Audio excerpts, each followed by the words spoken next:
Yo, selamat datang di Freaks Channel. Kali ini Mimin akan membahas manga Sumatsu no Valkyrie kembali pada chapter terbaru, chapter 54 dan 55. Oke, langsung saja. Pertama, seperti biasa, merecap chapter sebelumnya. Di sana pertarungan antara Buddha versus Hajun mencapai klimaksnya. Senjata suci Buddha pun, tongkat Rokudo, sampai hancur di tangan Hajun. Tapi ketika Buddha sudah hampir kehilangan kesadarannya, jiwa Zero Fuku datang membantu Buddha. Dan dengan bantuan tersebut, Buddha pun menciptakan senjata suci baru bernama Great Nirvana Sword. Sampai akhirnya, setelah berjalan cukup panjang, ronde 6 pun berakhir dengan Buddha yang keluar sebagai pemenang, sekaligus menyamakan skor kubu manusia dan kubu dewa menjadi 3 sama. Nah oke, masuk pada chapter terbaru, chapter 54. Pada chapter kali ini, panel pertama dibuka dengan melanjutkan tepat setelah akhir chapter sebelumnya. Di sini Buddha yang telah memenangkan pertarungan kemudian berjalan meninggalkan arena. Namun saat itu pedang Zero pun kemudian seperti meleleh dan menghilang. Yang artinya dengan hancurnya senjata Rokudo ternyata bukan berarti pedang Zero ini menjadi senjata pengganti bagi Buddha. Karena pada adegan ini pedang Zero pun juga menghilang dan hanya menyisakan gagang senjatanya saja. Ya, terlepas dari itu, di luar arena Buddha pun disambut dan diselamati oleh Brunhild juga Geir. Tapi tak lama kemudian, karena luka-lukanya, Buddha pun terjatuh. Di sini tim medis pun langsung datang dan mengangkat Buddha. Tapi sebelum pergi, Buddha meminta Brunhild untuk membawakan permen loli untuknya. Dan Brunhild pun mengatakan kalau dirinya akan membawakan permen untuk Buddha cukup untuk membuat giginya berlubang. Lalu terakhir, Buddha pun kembali berkata pada Brunhild kalau dirinya menyukai sorot mata miliknya itu karena dipenuhi oleh keinginan duniawi. Lalu karena luka Buddha semakin terbuka, ia pun dibawa oleh tim medis.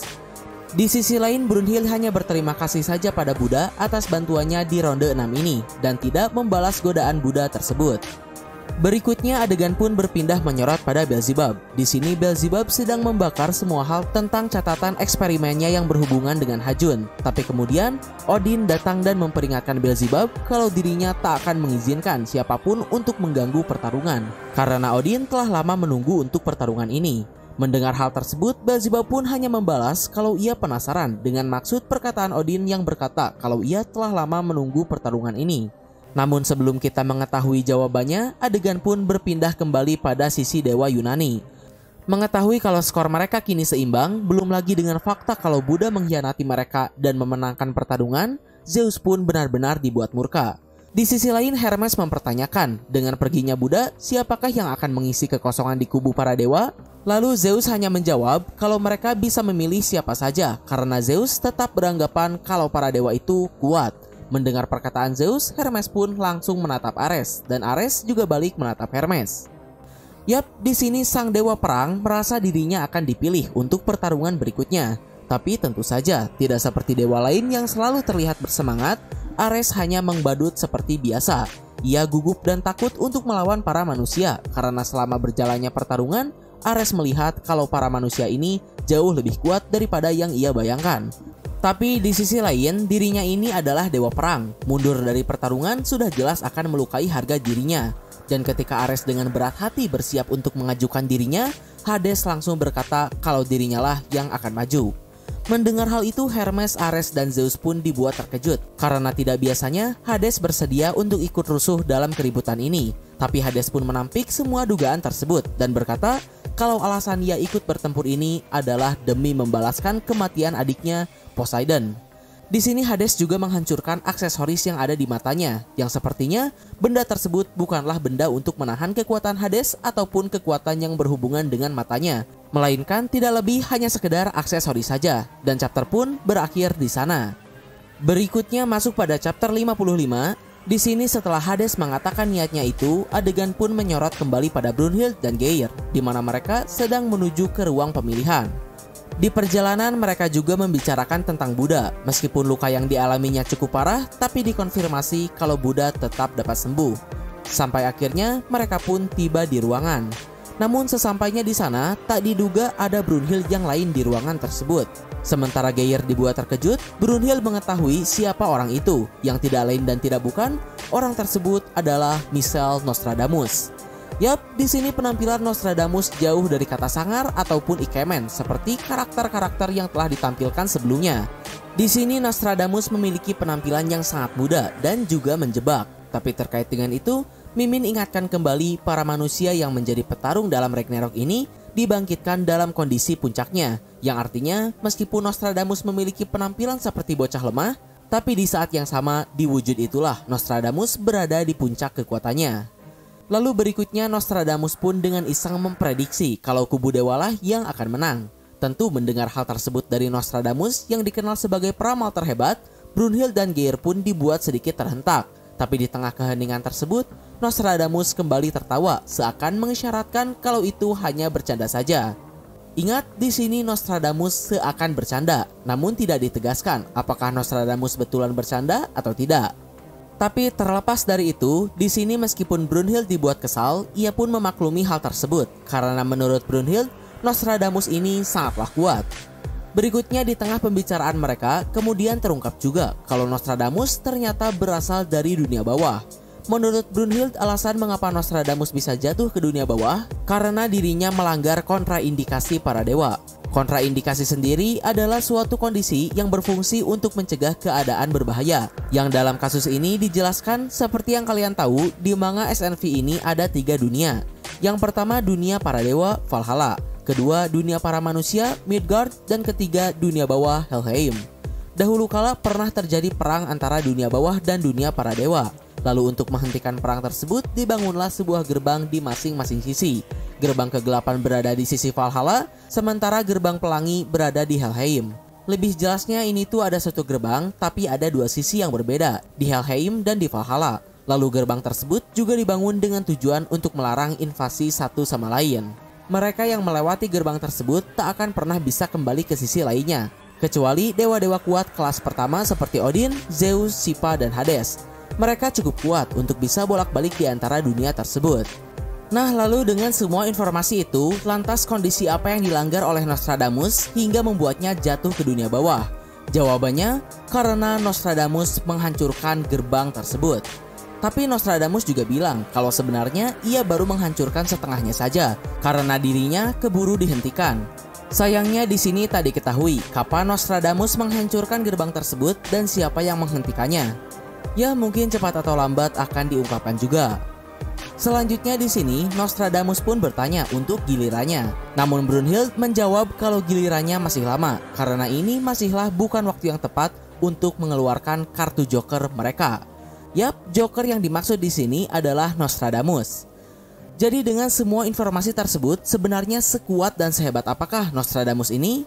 Pertama, menurut Brunhild, walaupun Nostradamus ada di dunia bawah, tapi ia bisa pergi kapan saja dan membunuh penjaga gerbang yang ada di sana.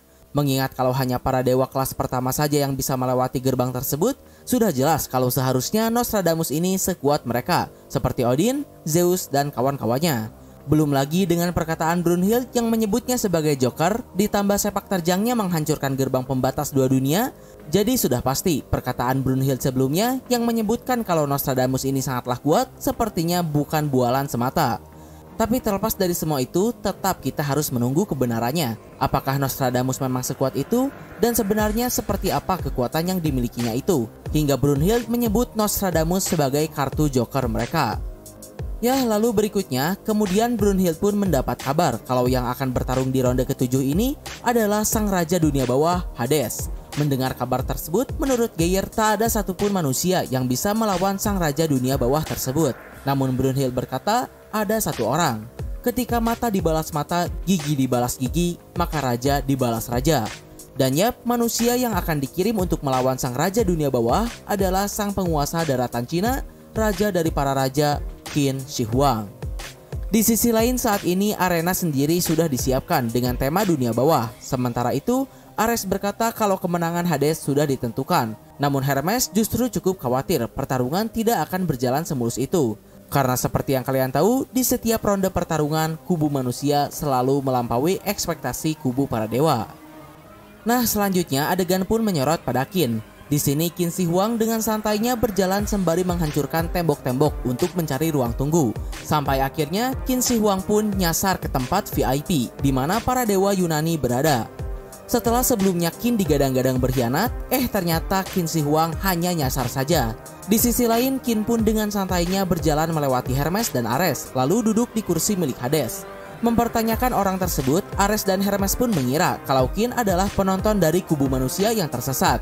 Di sini sebenarnya dengan baik Ares berniat mengantar Qin ke tempat para manusia, tapi sesaat kemudian Ares langsung dibanting oleh Qin dengan cepat dan kuat.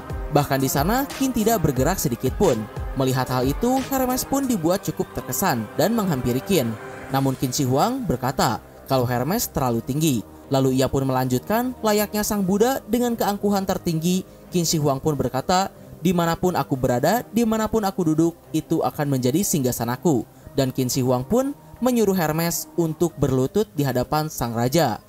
Yap, benar-benar konfrontasi yang gila dari Qin Shi Huang. Tidak hanya nyasar ke tempat VIP, bahkan di sana Qin pun juga menyuruh Hermes untuk berlutut di hadapannya. Namun sayangnya kita tidak sempat diperlihatkan reaksi Hermes karena chapter pun berakhir di sini. Ya, di akhir intinya pertarungan ronde ke-7 ini akan berlangsung dengan duel antara sang penguasa daratan Cina, Qin Shi Huang, melawan sang penguasa dunia bawah, Hades. Di akhir sedikit pembahasan dari Mimin, apakah Qin mampu mengalahkan Hades? Menilai kemampuan mereka dari sepak terjang dan informasi yang ada. Sebelumnya kita sempat disebutkan kalau Hades ini adalah dewa kelas pertama seperti Zeus, Odin, dan Shiva. Jadi sudah jelas kalau Hades ini bukanlah dewa kaleng-kaleng. Lalu dengan julukannya sebagai Raja Dunia Bawah, pastilah kemampuan yang dimilikinya itu cukup kuat hingga ia bisa menguasai dunia yang dipenuhi oleh iblis dan monster tersebut. Sementara untuk Qin, pada chapter ini kita diperlihatkan sedikit dari kekuatannya, di mana dengan mudahnya ia dapat menjatuhkan Ares bahkan tanpa bergerak sedikit pun. Lalu di manga SNV sendiri, Qin ini dijuluki sebagai raja terkuat yang berhasil menyatukan daratan Cina. Jadi terkait dengan itu semua, menurut Mimin pertarungan di ronde 7 ini adalah pertarungan yang paling tidak bisa ditebak. Keduanya walaupun masih belum menunjukkan kekuatan asli mereka, namun sudah terasa sama-sama kuat. Jadi raja manakah yang akan menang?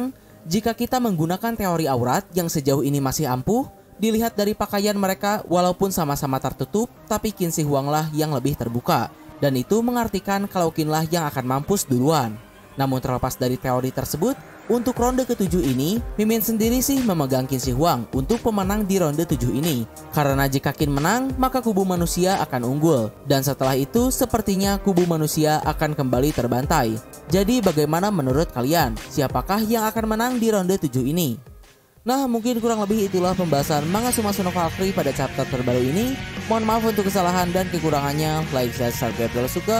Komen, beri kritik dan saran. Terima kasih telah menonton. Ciao.